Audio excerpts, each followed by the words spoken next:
Because this is a pretty serious story, okay? But I'm going to keep playing. This is a pretty sad story, and I can't believe I'm doing it, but we're gonna talk about it.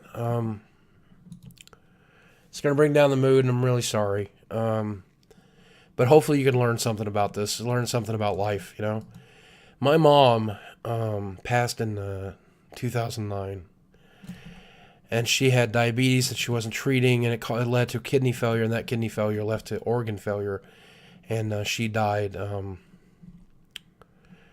She died, you know, in ICU, and I was there. I was there to help. I was there to say goodbye, you know, and you know, my mom was abusive to me, and one of the reasons I'm so heavy is because she fed me wrong when I was a kid, on purpose, you know, and that's always been hard to deal with, and she kind of really screwed up in a lot of ways, you know, and she always kind of felt bad about it later in life, you know. The last thing I ever said to her, I had a conversation with her, and she said, I wrecked your life. And I said, no, Mom, you didn't.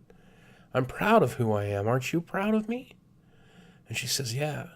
And that's the last thing we ever said to each other, but I always carry that with me, you know. It's wonderful that I was able to give her peace, you know. And I'm still sometimes mad at her for the things that she did, but there's no point in being mad. There's no point holding on to that anger, you know. And a few days later, she was in ICU, and we were staying at a nearby hotel, me and my best friend, Chad. And, you know, I have a brother, I have a sister. Neither of them were there for us. But my best friend, Chad, was. He traveled all the way from Arkansas to Virginia to help me do that, help me take care of that. And he's like a brother to me. We've known each other for 20 years. And those 20 years, he saved my life. I trust him with my life. And it's nice to know that he trusts me the same way, too. And they called us at 4 o'clock in the morning, and they said, Mr. Williams, your mother is passing. If you're going to want to be here, you're going to want to come now. And Mom was in a medically induced coma, and, you know, I couldn't say anything more to her. 3 days ago, the last time I ever got to say anything to her was that conversation I had. And when I got there, they said, we don't recommend you go into the room. We have it sealed off for a reason. We have it sealed off for a reason. She has 3 different antibiotic resistant strains of bacteria in her body. And we can't let you go in there. And I'm saying, I want to go in. I want to go in. That's my mom. I want to be there when she passes. And she says, well, in order to do that, you've got to suit up. You're going to have to wear this mask. You're going to have to wear gloves. You're going to have to wear this apron. You're going to have to wear all this. And you're going to have to sign a waiver that says that if you get sick, we're not held liable. I'm fine, whatever. I'll sign it. Just give it to me. I want to go in and I want to say goodbye.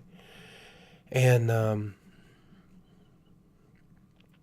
I signed it. I started suiting up. And as I entered the room, you never believe what I saw. It was my best friend, Chad. He decides to come in the room with me. And he signs the waiver. And he puts on the suit and he puts on the armor and he comes in. And I'll never forget that. It wasn't my brother. It wasn't my sister. It wasn't a cousin and uncle. It was my friend. He has no liability to me. We're not blood. And I knew that day that I could trust him with anything. And we went into the room and I held my mom's hand and we sat there for about 40 minutes and they explained to me that they were going to give her some medicine, some morphine, to make sure she wasn't in any pain and to help her pass. And I agreed to let them do that. And I watched her die, you know? And Chad was there with me, and we watched as she passed. And in the last 10 minutes, my sister finally came in. She lived in the same city, you know, and the nurses kept trying to call her, eventually got a hold of her, and you know, she came, and she was there for the last 10 minutes. And something I always thought was really weird, you know, me and Chad, we're gamers, and my sister, she's never been a gamer, but me and my friend Chad, we were watching the heart monitor and the blood pressure monitor. we were watching the HUD. You know, because we're gamers. We were watching her life total drop. My sister, you know, she was more there. She was watching my mother as she passed, you know, and you know, eventually your heart rate dropped to 40 beats a minute, 30, and 20, and 10. And then eventually it was so faint that the machine couldn't pick it up. And I held her hand the whole time. And her hand turned cold. And there was no magic to it. You know, there was no angels. There was no chorus of angels. There was no teleportation. She was there one moment and then she wasn't there the next. And that was it. And my sister left the room crying, and Chad stood at the foot of the bed, and I couldn't find the strength to leave. I couldn't find the strength to move, and I sat there with her for 10 minutes or 15 minutes. And Chad said to me that day, not my sister, not my brother, but he said something that motivated me, something that will always stick with me, and it meant the difference, all the difference in the world. And he said, Steve,